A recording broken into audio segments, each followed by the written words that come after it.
36 makeover. अब तो मैं जाकर सो जाऊंगा, अक्षय ने उठते हुए कहा और हाथ धोने चला गया। राघव और राज ने अपने साथ साथ अक्षय, डैड और कृष्णा की झूठी प्लेट भी उठा ली। सिया राघव के हाथ से प्लेट लेने को हुई, लेकिन राघव उसकी तरफ झुककर धीरे से बोला, मैं रखाऊंगा, तुम आराम से खाओ। और हाँ, बिरयानी बहुत टेस्टी बनी थी, बिल्कुल तुम्हारी तरह। और मुस्कुराते हुए राघव वहां से किचन में चला गया। सिया ने कवरे बावरी होकर सबकी तरफ नजर डाली कि कहीं किसी ने कुछ सुना तो नहीं, और जब सबको अपने अपने में बीजी पाया तब जाकर सुकून की सांस छोड़ दी और अपने गालों की रंगत छुपाने की कोशिश करने लग गई। राघव और राज ने न सिर्फ बर्तन उठा दिए बल्कि उन्हें धोकर सूखने के लिए भी रख दिए, और अब तक अक्षय और कृष्णा में किचन की थोड़ी बहुत सफाई कर दी। वैसे तो उन्हें वक्त नहीं मिलता था, लेकिन वो जब भी घर पर होते थे तब छोटी माँ को थोड़ी बहुत हेल्प किया करते थे, और आज उन्होंने सिया की भी हेल्प कर दी। सिया ने जब सब देखा तब उसके चेहरे पर बड़ी वाली स्माइल आ गई। सिया, बाहर आ जाओ, मुझे सबसे कुछ जरूरी बात करनी है। डैड की आई आवाज ने उसका ध्यान भटकाया और वो जल्दी से बाहर आ गई। सिया थोड़ी फिक्र से ही बोली, क्या हुआ डैड?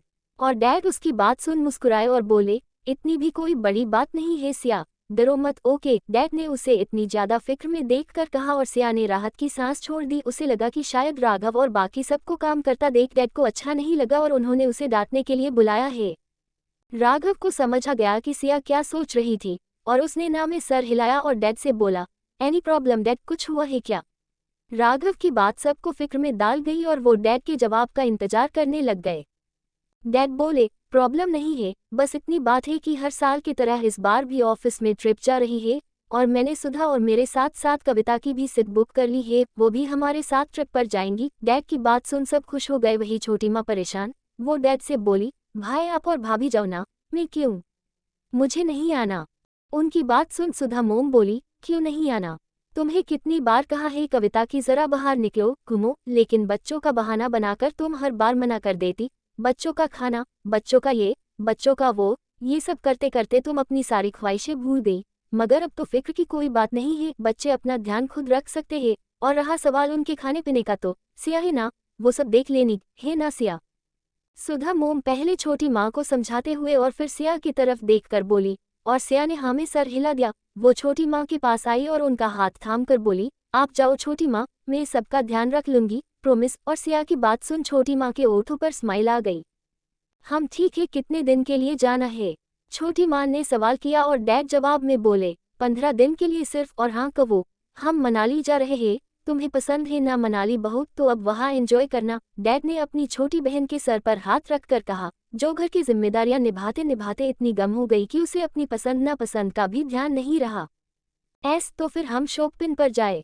सिया ने चाहते हुए पीछा और फिर अपनों जुबान चबा कर धीरे से बोली, मेरा मतलब वो मोम के लिए और छोटी माँ के लिए ठंडी के कपड़े चाहिए होंगे ना? अगर अब कहे तो मैं तो बस ऐसे ही। सिया को जैसे ही सबकी नजरें अपने ऊपर महसूस हुई वैसे ही उसकी आवाज धीमी और धीमी होती चली गई और अंत में तो उसने कुछ कहा ही नहीं, और उसकी ये अदा सबको हंसने पर मजबूर कर गई। सब जोर जोर से हंसने लग गए। डैड भी मुस्कुराते हुए ही बोले, ठीक है जाओ, लेकिन मेरे लिए भी कुछ ना कुछ ले आना, वरना पता चला कि सिर्फ अपने छोटी माँ के लिए और सासू माँ के लिए ही तुम शॉपिंग कर आई। डैड ने मजाकिया लहजे में जैसे ही कहा, सिया शर्मा कर मुस्कुरा गई और बोली, डैड आप भी ना, मैं आपके लिए भी पक्का कुछ ना कुछ ले आऊंगी। और फिर आगे कुछ देर तक वो बातें करने में लग गए। आगे के 2-3 दिन तैयारी में ही गए और सिया ने मोम को और छोटी माँ को इतनी सारी चीजें दिलाई कि वो दोनों तक के हैरान हो गई। शॉपिंग कर घर आ रहे थे तभी सिया सुधा मोम की तरफ बोले, मोम हम पार्लर जाए, आप दोनों ना अपना अपना मेकओवर कर लेना, ताकि सभी फोटोज में आप दोनों ही सबसे अच्छे और सुंदर दिखे। सिया ने जैसे ही कहा वैसे ही सुधा मोम और छोटी माँ एक दूसरे की तरफ देखने लग गए। सुधा मोम को तो फिर भी थोड़ी बहुत आदत थी पार्लर की, लेकिन छोटी माँ तो ना के बराबर ही पार्लर जाती।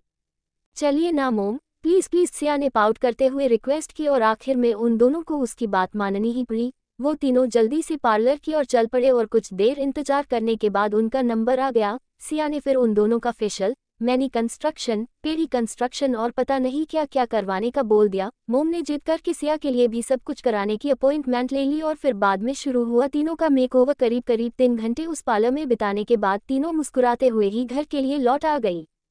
वाह मोम, अक्षय ने छोटी माँ को हैरानी से देखा और फिर उसकी नजरें सुधा मोम पर और फिर सिया पर गई। वो उनकी तारीफ करते हुए बोला, मामी आप भी और सिया तुम भी बहुत अच्छी दिख रही हो, और मोम आप तो और भी प्यारी। अक्षय ने छोटी माँ का हाथ थामा और उन पर अपने ओठ रख दिए। छोटी माँ अपने बेटे की तारीफ सुन मुस्कुरा दी। रात के खाने के वक्त बाकी सब ने भी उन तीनों की काफी तारीफ की। राघव की नजरें तो सिया पर से हट ही नहीं रही थी, और जब सिया को वो महसूस हुआ तो उसने शर्माकर अपना सर झुका दिया। दिनकर सब अपने अपने कमरे में चले गए। राघव भी उसके कमरे में आ गया था और टहलते हुए सिया का इंतजार करने लगा। कुछ देर बाद सिया कमरे में आ गई और जब उसने राघव को अपनी ओर देखता हुआ पाया तब उसने फिर से अपना सर झुका दिया। राघव धीरे धीरे उसके करीब आने लगा और सिया की बेचैनी बढ़ गई।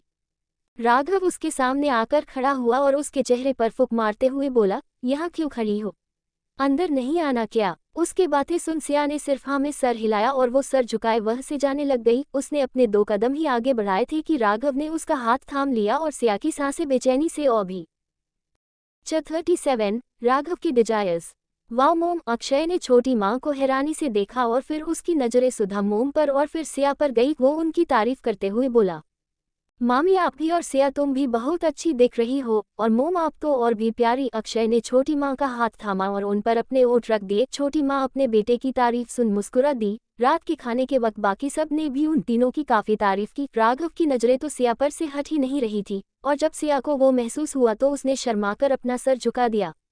दिनकर सब अपने अपने कमरे में चले गए। राघव भी उसके कमरे में आ गया था और टहलते हुए सिया का इंतजार करने लगा। कुछ देर बाद सिया कमरे में आ गई और जब उसने राघव को अपनी ओर देखता हुआ पाया तब उसने फिर से अपना सर झुका दिया। राघव धीरे धीरे उसके करीब आने लगा और सिया की बेचैनी बढ़ गई। राघव उसके सामने आकर खड़ा हुआ और उसके चेहरे पर फूंक मारते हुए बोला, यहाँ क्यों खड़ी हो, अंदर नहीं आना क्या? उसके बातें सुन सिया ने सिर्फ हाँ में सर हिलाया और वो सर झुकाए वह से जाने लग गई। उसने अपने 2 कदम ही आगे बढ़ाए थे कि राघव ने उसका हाथ थाम लिया और सिया की सांसें बेचैनी से और भी बढ़ गई। अपनी बड़ी सांसों को किसी तरह काबू करते हुए सिया बोली, क्या क्या कर रहे हो आप? उद्धरण चिन्ह। राघव ने उसे अपनी ओर खींचा और बोला, तुम्हें रोकने की कोशिश, मुझे तुम्हारी तारीफ जो करनी है। राघव ने एक एक शब्द के बाद पॉज लेते हुए सस्पेंस क्रिएट करते हुए कहा और सिया ने चौंक कर उसकी ओर देखा। उसकी बात और वो करता हरकत एक दूसरे से बिल्कुल भी मैच नहीं कर रही थी। राघव फिर एक बार उसके कान की तरफ झुका और रोमांटिक अंदाज में बोला, तो क्या मैं करूं? और सिया सिहर कर एक कदम उससे दूर हो गई। उसने अपनी आंखें फड़फड़ाए और बोली, क्या क्या करने वाले हैं आप? राघव ने उसकी रिएक्शन देख अपनी हंसी बड़ी ही मुश्किल से रोकी और फिर एक बार सस्पेंस क्रिएट करते हुए बोला, तुम्हारी तारीफ। और उसकी बात सुन सिया ने राहत की सांस छोड़ी। उसे वैसा करता देख राघव ने उसके चेहरे को छुआ और उसके चेहरे पर के बाल पीछे करते हुए बोला, तुम क्या समझ रही थी? और सिया किसी तरह से मुस्कुराए, मम मैं कुछ भी तो नहीं, मैं आई हाँ। और सिया वहां से बाथरूम में भाग गई। उसके जाते ही राघव जोर जोर से हंसने लग गया और उसकी हंसी बाहर से गुजरते कृष्णा और राज ने सुन ली। उन्हें तो मौका मिल गया उसे छेड़ने का, तो फिर क्या? इस बात का पूरा फायदा वो उठाने वाले थे। वो अंदर कमरे में दाखिल हुए और सिया को आवाज देते हुए बोले, सिया हम राघव को ले जा रहे हैं, कुछ काम है तो तुम आराम से सो जाना हाँ। और फिर राघव का हाथ खींचते हुए ही वो उसे ऊपर टेरेस पर ले गए। कृष्णा ने मैसेज कर अक्षय को भी वहां बुला लिया था और वो तीनों घुरकर राघव को देखने लग गए। उनकी नजरों को देख राघव ने अपनी आंखें फिरा ली और चिढ़ते हुए ही बोला, क्या ऐसे क्या देख रहे हो तुम सब? बस उसका सवाल करने की देर और कृष्णा उछलते हुए उसके पास गया और उसे छेड़ते हुए बोला, हम ये देख रहे थे कि इतनी छोटी सी स्माइल करने के लिए 1000 बार सोचने वाला हमारा भाई इतना क्यों हंस रहा था, और वो भी अकेले में। बताओ आपके हंसी का राज जरा हमें भी बताओ ताकि हम भी थोड़ा हंस ले। कृष्णा की बात सुन अक्षय और राज कहाँ पीछे रहने वाले थे, वो भी उसे छेड़ते हुए जिद करने लगे और राघव ने घूरकर राज की तरफ देखकर बोला, भाई ये दोनों तो है ही बेघटेल, लेकिन आप भी। ओए मैं भी से क्या मतलब? और बाय द वे जानना तो मुझे भी है।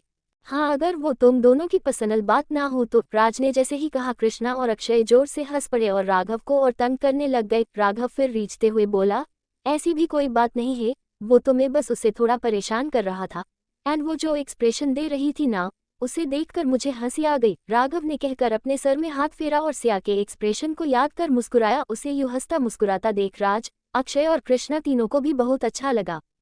राघव उन चारों में सबसे सिंसियर था। बचपन से ही उसने इनफैक्ट उन तीनों ने उनके पेरेंट्स को मेहनत करते हुए देखा था, उस वजह से वो अपना पूरा ध्यान पढ़ाई में ही लगाते। राघव ने तो अपने आप को इतना बिजी कर लिया था कि वो बिना वजह के किसी से बात भी नहीं करता था।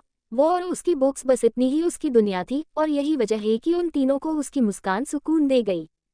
कृष्णा उससे बोला, हम ट्रू सिया वाकई में बहुत क्यूट है। और राघव बस मुस्कुराया। तभी राज बोला, और साथ ही में वो छोटी भी है। राघव आए कनों को मुझे तुझे बताने की जरूरत नहीं है, तू उसे कभी हट नहीं करेगा, लेकिन फिर भी मैं कहूंगा कि तुम तुम्हारे रिश्ते को थोड़ा वक्त दो और साथ ही में उसके हेल्थ पर थोड़ा ध्यान भी। 18 साल के हिसाब से वो बहुत ही छोटी दिखती है और अंडरवेट भी, तो हो सके तो उसकी हेल्थ पर भी कॉन्सेंट्रेट करो। राज एक गायनेक था, इसलिए सिया के हेल्थ के बारे में वो उसे देखकर भी बता सकता था। शादी के बाद के रिलेशन के लिए उसकी बॉडी बिल्कुल भी रेडी नहीं थी, ये बात तो कोई भी उसे देखकर बता सकता था। और वो ये भी जानता था कि राघव उसे कभी हट नहीं करेगा, लेकिन उस एक नाजुक मोमेंट पर हर कोई मिस्टेक कर सकता था, इसीलिए राज ने उसे पहले ही इन्फॉर्म कर दिया। हम भाई मैं समझता हूँ, डोंट वरी। राघव ने बस इतना ही कहा, लेकिन उसके वो लफ्ज सुन राज मुस्कुराया। फिर वो आगे कृष्णा और अक्षय की तरफ देखकर बोला, और तुम दोनों भी जरा कल से अपने अपने कम खुद करना सीख लो। वैसे ही छोटी माँ भी नहीं है, तो पता चला कि कल से तुम अपने सरे कम उसे बोलने लग गए।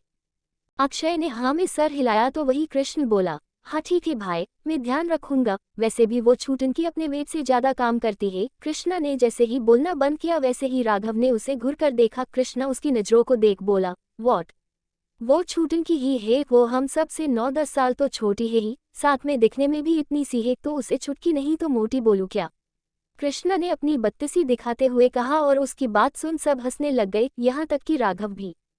राज ने किसी तरह अपनी हंसी रोकी और फिर बोला, हाँ ठीक है, लेकिन नकल से ध्यान रखना, और हो सके तो अपने अपने काम खुद ही करना। मैं भी ट्राई करूंगा उसे कम से कम काम बोलने के लिए, राज ने कहा, क्योंकि पिछले दिनों उसके भी कई सारे काम छोटी माँ के साथ साथ सिया ही करती थी। और उसकी बात सुन फिर एक बार वह हंसी की फुवारे उड़ने लगे। उन चारों भाई के बैटन में अगले 2 घंटे कैसे बीते उन्हें खुद भी समझ नहीं आया, और फिर लास्ट में वक्त का ध्यान आते ही वो सब अपने अपने कमरे में सोने के लिए चले गए। राघव मुस्कुराते हुए ही उनके कमरे में आया, और सिया को आराम से सोया हुआ देख उसके चेहरे की मुस्कान और भी बढ़ गई। सिया रात को सोते वक्त लंबा सा नाइट गाउन पहनती थी, और आज भी उसने ब्लू कलर का सिल्क का गाउन पहना था जो उस पर काफी जच रहा था। राघव उसकी तरफ अट्रैक्ट हो गया और उसके करीब आकर लेटकर उसने अपनी कोहनी मोड़ दी और उसे एकटक निहारने लग गया।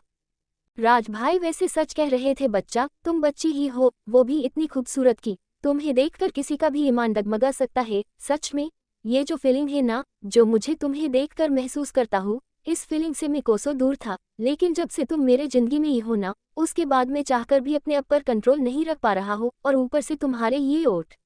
राघव ने धीरे से एक उंगली सिया के ओठों पर रखी, और सिया ने उसे महसूस कर नींद में ही अपने ओठ अंदर लेते हुए दांत के नीचे चबा दिए। उफ! राघव ने गहरी सांस छोड़ी और सिया के उन खूबसूरत ओठों पर से अपनी नज़र हटाने की कोशिश करने लगा, मगर जब उसे लगा कि वो ये नहीं कर सकता, तब उसने धीरे से सॉरी कहा और झुककर अपने ओठ उसके ओठों पर रख दिए और जल्दी से हटा भी दिए। वो उसकी जगह पर लेट गया और अपनी आंखें कसकर बंद कर दी, जैसे उसने अभी को किया ही ना हो। लेकिन हाय रे, उसके डिजायर्स उस छोटी सी किस से मिटने की बजाय और भी बढ़ गए। एक बार फिर उसे उन ओठों को अपने ओठों से छूने की तलब हुई और वो उठकर बैठ गया।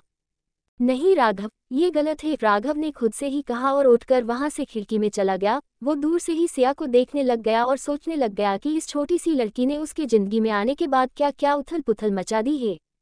पार्ट बड़ा नहीं लिख सकती, क्योंकि मेरे पास वक्त की बहुत कमी है। और रहा सवाल मेरी दूसरी स्टोरी जो तू मेरा हमदर्द है की, तो उस स्टोरी में कुछ टेक्निकल प्रॉब्लम हो गई थी, इस वजह से उस स्टोरी के पार्ट नहीं आ रहे थे। हाँ, अब मैंने चेक करने पर वो प्रॉब्लम सॉल्व हो गया है, ये बात मुझ पता चली। लेकिन अब गैप होने की वजह से आगे की स्टोरी सूझ नहीं रही है। इस वजह से वक्त मिलने पर आराम से सोचकर मैं वो स्टोरी कंप्लीट कर दूंगी और पूरी भी कर दूंगी, बस सिर्फ थोड़ा patience. 38 I think I am starting liking you. Raj भाई वैसे सच कह रहे थे बच्चा, तुम बच्ची ही हो, वो भी इतनी खूबसूरत की। तुम्हें देखकर किसी का भी ईमान डगमगा सकता है। सच में ये जो फीलिंग है ना, जो मुझे तुम्हें देखकर महसूस करता हूँ, इस फीलिंग से मैं कोसों दूर था। लेकिन जब से तुम मेरे जिंदगी में ही हो ना, उसके बाद मैं चाहकर भी अपने आप पर कंट्रोल नहीं रख पा रहा हूँ, और ऊपर से तुम्हारे ये ओठ। राघव ने धीरे से एक उंगली सिया के ओठों पर रखी और सिया ने उसे महसूस कर नींद में ही अपने ओठ अंदर लेते हुए दांत के नीचे चबा दिए। उफ! राघव ने गहरी सांस छोड़ी और सिया के उन खूबसूरत ओठों पर से अपनी नज़र हटाने की कोशिश करने लगा, मगर जब उसे लगा कि वो ये नहीं कर सकता, तब उसने धीरे से सॉरी कहा और झुककर अपने ओठ उसके ओठों पर रख दिए और जल्दी से हटा भी दिए। वो उसकी जगह पर लेट गया और अपनी आंखें कसकर बंद कर दी, जैसे उसने अभी को किया ही ना हो। लेकिन हाय रे, उसके डिजायर्स उस छोटी सी किस से मिटने की बजाय और भी बढ़ गए। एक बार फिर उसे उन ओठों को अपने ओठों से छूने की तलब हुई और वो उठकर बैठ गया। नहीं राघव, ये गलत है, राघव ने खुद से ही कहा और उठकर वहां से खिड़की में चला गया। वो दूर से ही सिया को देखने लग गया और सोचने लग गया कि इस छोटी सी लड़की ने उसकी जिंदगी में आने के बाद क्या क्या उथल पुथल मचा दी है। काफी देर अपने आप को नॉर्मल करने के बाद ही राघव बिस्तर पर आया और सिया के करीब आकर लेट गया। जज्बात तो अभी भी उसके बहक रहे थे, लेकिन उसने अपने उन जज्बातों पर काबू रखा था और सिया को अपने बाहों में लेकर सो गया। हर रोज की तरह आज भी राघव की नींद सुबह 5 बजे ही खुली और सिया को अपने बाहों में अपने करीब लिपट कर सोया हुआ देख राघव का मन ही नहीं किया उठने का। वो वैसे ही लेटा रहा और सिया को देखता रहा। तकरीबन 1 घंटे बाद सिया थोड़ी कसमसाई और राघव की ओर से मिलती गर्मी को महसूस कर वो उसके और भी करीब हो गई। राघव ने जल्दी से अपनी आंखें बंद कर ली थी ताकि सिया को उसके सामने ऑकवर्ड ना होना पड़े। सिया ने फिर अपनी आंखें खोली और सामने राघव के चौड़े सिने को पाया जिससे छिपकर वो सो रही थी। उसकी आंखें बड़ी बड़ी हो गई और फिर उसने सिर्फ अपना सर घुमाते हुए उनकी पोजीशन को देखा। वो दोनों एक दूसरे के इतने करीब थे कि उनके बीच से हवा को गुजरने की भी जगह नहीं थी। यहाँ तक कि राघव ने भी उसे पूरी तरह से अपने बाहों में जकड़ के रखा था और सिया, वो तो राघव की बॉडी पर अपना एक हाथ और एक पैर रख के सोई हुई थी। सिया को तो समझ ही नहीं आया कि वो क्या करे और इसी उथल पुथल में उसने राघव के सिर के गले के पास पकड़ लिया और जिस तरह हम धीरे धीरे दीवार पर सर मारते हैं ना, उसी तरह से अपने सर को राघव के सीने पर पटक दिया। वो खुद से ही बातें करते हुए बोली, ये मेरी नींद में हाथ पैर फैलाकर सोने की आदत, ये क्या सोचेंगे मेरे बारे में, उद्धरण चिन्ह।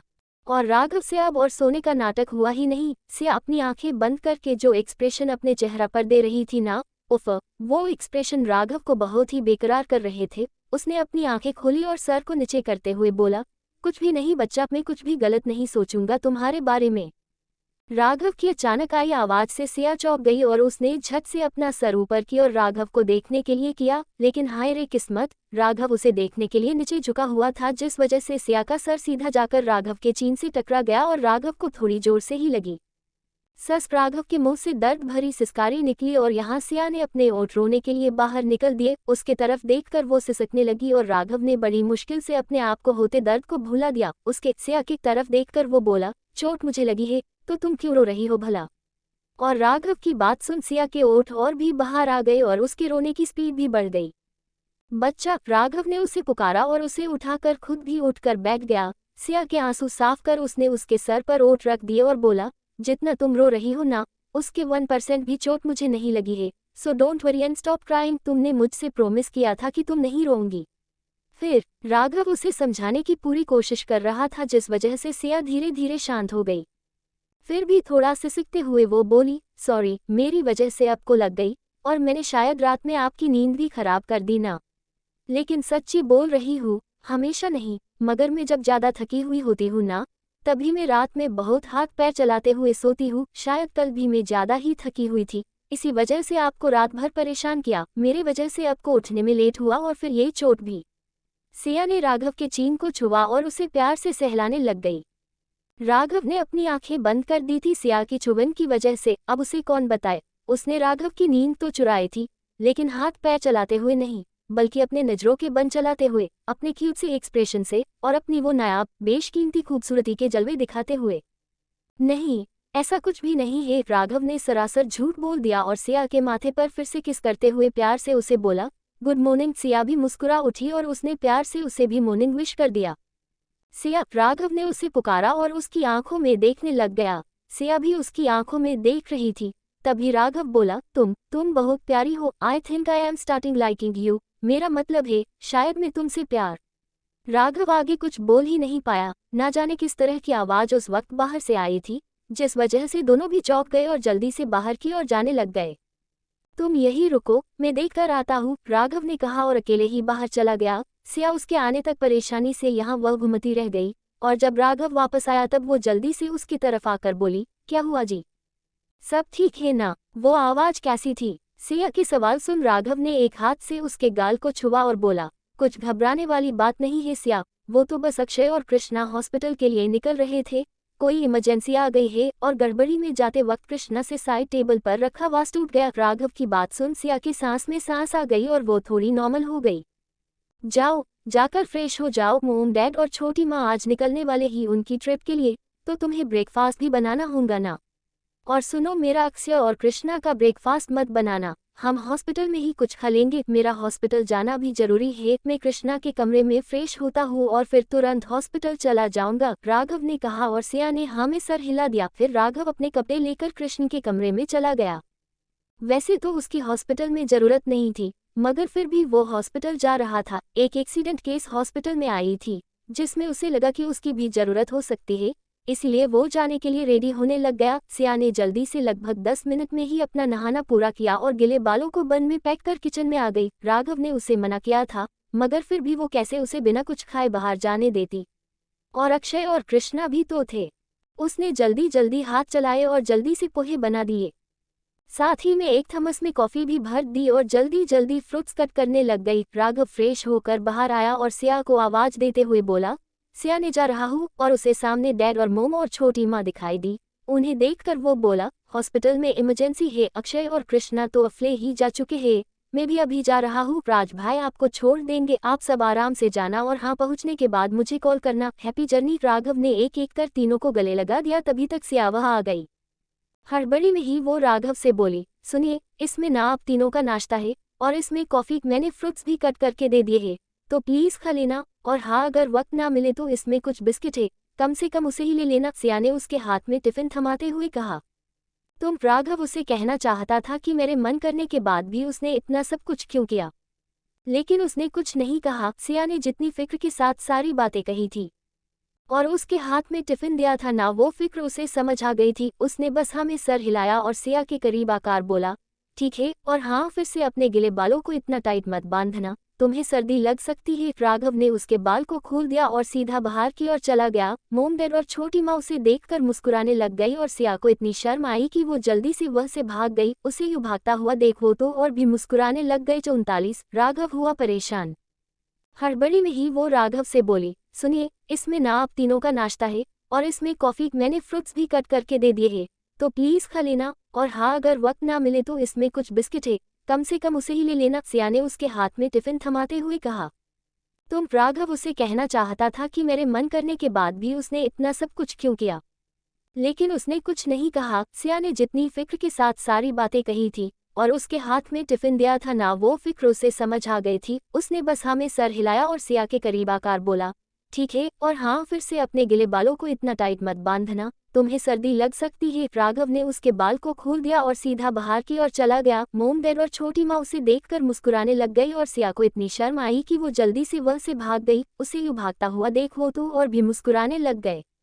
छोटी माँ ने अपने भाई और भाभी की तरफ देखा और बोली, पता है भाई भाभी, मैं सिर्फ सिया की वजह से इस ट्रिप पर जाने के लिए तैयार हो गई हूँ। आई कनो कि मेरे पीछे वो सबका बहुत अच्छे से ध्यान रखेंगी। छोटी माँ की बातों से डैड और मोम दोनों ने सहमति जता दी और फिर वो उनके काम में लग गए। आगे का कुछ वक्त थोड़ी बहुत तैयारी में और ब्रेकफास्ट करने में गया। सिया ने सब कुछ फिर एक बार चेक कर दिया और बोली, मोम, आपके फ़ोन के चार्जर मैंने यहाँ रख दिए हैं, थोड़ी बहुत कैश भी है इस बैग में, और छोटी माँ की और डैड की दवाई। वैसे तो मैंने आप तीनों के फ़ोन में अलार्म सेट करके रख दिया है, तो आप सब ना वक्त पर दवाई लेना, और हाँ कुछ नॉर्मल टेबलेट्स जैसे कि सर्दी बुखार की और कुछ पेन किलर्स जो इन्होंने मुझे रखने को बोल दिए थे वो भी यहाँ है, आप ना चेक कर लेना और अपना ध्यान रखना। हाथ से बैक टू बैक एक एक इंस्ट्रक्शन दे रही थी और वो तीनों ध्यान से सुन रहे थे। उसका बोलना खत्म होते ही सुधा मोम बोली, हो गया या फिर और भी कुछ बाकी है? और सिया उनका सवाल सुन सोच में गुम हो गई। फिर एक बार सब कुछ अच्छे से याद करने के बाद सिया बोली, हाँ मोम, और कुछ भी बाकी नहीं है, बस इतना कि इस बैग में ना मैंने थोड़े बहुत स्नैक्स रखे हैं, तो आप ना जैसे ज़रूरत हो वैसे खा लीजिएगा, और हाँ इसमें न कुछ फ्रूट्स भी है, तो उन्हें 2-3 दिन के अंदर ही खत्म कर देना। ओके, हाँ ठीक है, अब यहाँ बैठो। सुधा मोम ने न में सर हिलाया और सिया को लेकर सोफे पर बैठ गई। फिर उसके हाथ को थाम कर वो बोली, सिया, हमारे जाने के बाद तुम भी अपना ध्यान रखना, और हाँ बाकी सबका भी, और नई जो इतनी भाग दौड़ कर रही हो ना, उसे थोड़ा कम करना, जितना काम हो गया बस उतना ही करो, और हाँ उस शांति और कमला को उनके उनके हिस्से का काम करने दो। और एक बात, इस छोटी ने छोटी माँ की तरफ इशारा करके, जैसे सबको सर पर चढ़ा कर रखा है ना, तुम वैसे मत करना, हाँ, और जिसे उसे जिसका उसका काम खुद से करने देना। सुधा मोम ने उसे और भी कई इंस्ट्रक्शंस दिए। घर के काम का कितना लोड होता है ये बात वो अच्छे से समझती थी, इस वजह से उन्होंने शुरुआत से ही अपने सारे बेटों को थोड़े बहुत काम सिखाए थे। आप बस जल्दी आ जाना, मैं आपको मिस करूंगी, सिया ने छोटा सा चेहरा करते हुए कहा। और सुधा मोम मुस्कुराते हुए बोली, ये लो कविता, देखो तो जरा ये क्या बोल रही है। दूसरे बहुएं चाहती है कि उनके सास ससुर बाहर गए तो जल्दी घर लौट कर ना आए और एक ये है कि कह रही है कि जल्दी आ जाओ, सुधा मोम मुस्कुराते हुए बोली। और सिया ने अपना चेहरा और भी छोटा करके मासूमियत से कहा, वो चाहती होंगी मोम, लेकिन मैं चाहती हूँ कि आप सब ना जल्दी आ जाए। आप सब बहुत अच्छे हैं और आपके बिना सच में मेरा मन कहीं भी नहीं लगेगा, सिया ने कहा और अपने सामने खड़े छोटी माँ को गले लगा लिया। उन्होंने भी प्यार से सिया के सर को सहलाया और बोली, ठीक है सियो, हम जल्दी आ जाएंगे और तुम्हारे ढेर सारी शॉपिंग भी करके लाएंगे। तुम्हारी दी हुई लिस्ट मैंने संभाल कर रखी है। छोटी माँ ने सिया को हंसाने के लिए अपनी आंखें मिचकाते हुए कहा और सिया के ओठों पर स्माइल आ गई। आप चले या यही रुकने का इरादा है आप सबका? हमें लेट हो रहा है। राज की आवाज से उन सब का ध्यान उसकी ओर गया और फिर सिया और राज ने सारे बैग्स उठाकर गाड़ी में रख दिए। सिया ने सबको ध्यान से गाड़ी में बिठाया और बोली, अच्छे से जाना और बहुत एंजॉय करना, बाय। सबने भी उसे बेकहा और राज बोला, सिया मैं इन्हें छोड़कर सीधा हॉस्पिटल जाऊंगा। ठीक है। राज की बात सुन सिया ने हाँ में सर हिलाया और उन सबको फिर एक बार बाय बोलकर घर में आ गई। अंदर आते ही उसे अकेलेपन का एहसास हुआ। हर रोज सबके जाने के बाद छोटी माँ उसके साथ होती थी, इस वजह से उसे कुछ नहीं लगता था। लेकिन आज उसे इतना बड़ा घर पूरा खाली खाली और सुना सुना लग रहा था। उसके पास करने के लिए कोई काम भी नहीं था। लंच बनाने में भी अभी बहुत वक्त था। इस वजह से वो अपने कमरे में आई और उसने अपनी किताबों की बैग खोल दी।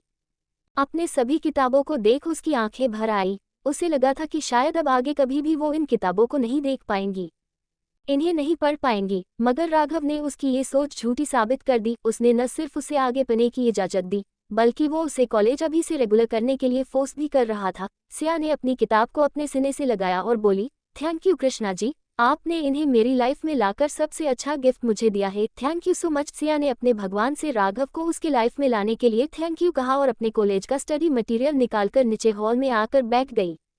आगे का काफी वक्त उसका बुक्स के बीच ही गुजरा। शांति और कमला के आने के बाद उसने एक नज़र वो कर रहे काम पर डाली और फिर से अपने किताबों में लग गई। वो दोनों भी अपना अपना काम खत्म कर चली गई, मगर सिया अभी तक किताबों में ही उलझी हुई थी। अब इतने दिनों के बाद उसने अपनी बुक्स हाथ में ली थी, इस वजह से वो आसानी से थोड़ी ना उन्हें छोड़ने वाली थी। उसे होते एक एक डाउट को वो नोट कर रही थी और बाकी का सब कुछ अच्छे से स्टडी कर रही थी। इस बीच उसका फ़ोन एक दो बार रिंग हुआ, लेकिन उसकी तरफ उसका ध्यान ही नहीं था। राघव जो तब से उसे कॉल कर रहा था, वो परेशान हो गया और इधर से उधर चक्कर काटने लग गया। अक्षय और राज तब तक उसके कमरे में आ गए और उसे इतना परेशान होता देख उन्होंने कृष्णा को इशारे से ही पूछा कि क्या हुआ। जवाब में कृष्णा बोला, सिया फोन नहीं रिसीव कर रही है, बस इसी वजह से वो परेशान हो रहा है। राज ने राज की तरफ देखा और बोला, तो लैंडलाइन पर ट्राई करो ना राघव, शायद उसने अपना मोबाइल कमरे में ही रख दिया हो, या फिर तुम सीसीटीवी चेक कर लो। राज की बात सुन राघव ने जल्दी से कृष्णा को लैंडलाइन पर कॉल करने को बोल दिया और खुद अपना लैपटॉप ओपन कर घर की सीसीटीवी शुरू कर दी। लैंडलाइन के रिंग होने की आवाज थोड़ी जोर से ही थी, जिसे सुन सिया सहम गई और इधर राघव को खुद पर ही गुस्सा आया कि क्यों उसने कृष्णा को कॉल करने के लिए बोल दिया। उन सब की नज़र भी सिया पर गई और उसे यूं नीचे बैठकर पढ़ाई करता हुआ देख उन तीनों ने एक दूसरे की तरफ इशारा कर दिया। 40 परेशान सिया। राघव जो तब से उसे कॉल कर रहा था, वो परेशान हो गया और इधर से उधर चक्कर काटने लग गया। अक्षय और राज तब तक उसके कमरे में आ गए और उसे इतना परेशान होता देख उन्होंने कृष्णा को इशारे से ही पूछा कि क्या हुआ। जवाब में कृष्णा बोला, सिया फोन नहीं रिसीव कर रही है, बस इसी वजह से वो परेशान हो रहा है। राज ने राज की तरफ देखा और बोला, तो लैंडलाइन पर ट्राई करो ना राघव, शायद उसने अपना मोबाइल कमरे में ही रख दिया हो, या फिर तुम सीसीटीवी चेक कर लो। राज की बात सुन राघव ने जल्दी से कृष्णा को लैंडलाइन पर कॉल करने को बोल दिया और खुद अपना लैपटॉप ओपन कर घर की सीसीटीवी शुरू कर दी। लैंडलाइन के रिंग होने की आवाज थोड़ी जोर से ही थी, जिसे सुन सिया सहम गई और इधर राघव को खुद पर ही गुस्सा आया कि क्यों उसने कृष्णा को कॉल करने के लिए बोल दिया। उन सब की नज़र भी सिया पर गई और उसे यूं नीचे बैठकर पढ़ाई करता हुआ देख उन तीनों ने एक दूसरे की तरफ इशारा कर दिया। सिया हड़बड़ाहट के उठने लगी और फोन लेने की जल्दबाजी में उसका बैलेंस थोड़ा सा बिगड़ गया, जिस वजह से वो फोन की तरफ झुक गई और फोन अपनी जगह से हिलकर रिसीव हो गया। ओह कृष्णा जी, सिया ने थोड़ी जोर से ही कहा और यहाँ उसे देख और सुन रहे कृष्णा के चेहरे पर बड़ी सी शरारत भरी स्माइल आ गई। आखिर उसके वजह से राघव ने पिछले 10-15 मिनट में उसका कितना दिमाग खराब किया था, इस वजह से उसने भी सिया को थोड़ा सा परेशान करने का सोचा। सिया ने जल्दी से कॉल अपने कान से लगाया और बोली, हेलो कौन? और दूसरी ओर से कृष्णा थोड़ी सख्ती से बोला, वही जिसका नाम अभी अभी तुमने लिया था। सिया, मुझे सच में नहीं लगा था कि माँ और बाकी सबके जाते ही तुम डायरेक्ट मेरा नाम लेकर मुझे पुकारने लगोगी। I am very disappoint with you. मुझे बिल्कुल भी अच्छा नहीं लगा ये। कृष्णा ने बोलकर मोबाइल थोड़ी दूर किया और बड़ी मुश्किल से ही आने वाली हंसी रोक दी। सिया उसकी बातें सुनते ही जो एक्सप्रेशन दे रही थी ना, हाय, उसे देखकर तो इन तीनों को, राज, अक्षय और कृष्णा को, हंसी ही आ गई। वही राघव घूरते हुए कृष्णा को देख रहा था। वो उससे कुछ बोलने वाला था, तब तक ही सिया ने उदासी भरे स्वर में कहा, भैया आप ऐसा क्यों बोल रहे हैं? और मैं कब आपका नाम लिया? वो तुम्हें कृष्णा जी को। सिया बोल ही रही थी कि वो उसे नहीं बल्कि भगवान कृष्णा जी को पुकार रही थी। वो गिर गई थी न, इस वजह से उसके मुंह में यकायक उनका नाम आ गया। लेकिन उसे बीच में ही टोकते हुए कृष्णा फिर से बोला, देखा देखा, और एक बार तुमने मेरा नाम ले लिया। और उसकी बात सुन सिया ने अपने सर पर ही हाथ रख दिया। वो उसे समझाने की कोशिश करते हुए बोली, ओह भैया मेरी बात तो सुनिए, मैंने तो। सिया उसे समझाने को हुई मगर कृष्णा फिर के बार उसे रोकते हुए बोला, नहीं मुझे कुछ नहीं सुनना। और हाँ, टिफिन में ना मेरे लिए पकोड़े भेज देना, साथ ही में पनीर भी। हाँ, अगर तुमने कुछ बनाया हो तो इट्स ओके, लेकिन अगर नहीं बनाया हो तो वही बनाना। अब रखता हूँ। कृष्णा ने अपनी फरमाइश उसे सुना दी और कॉल रख भी दिया।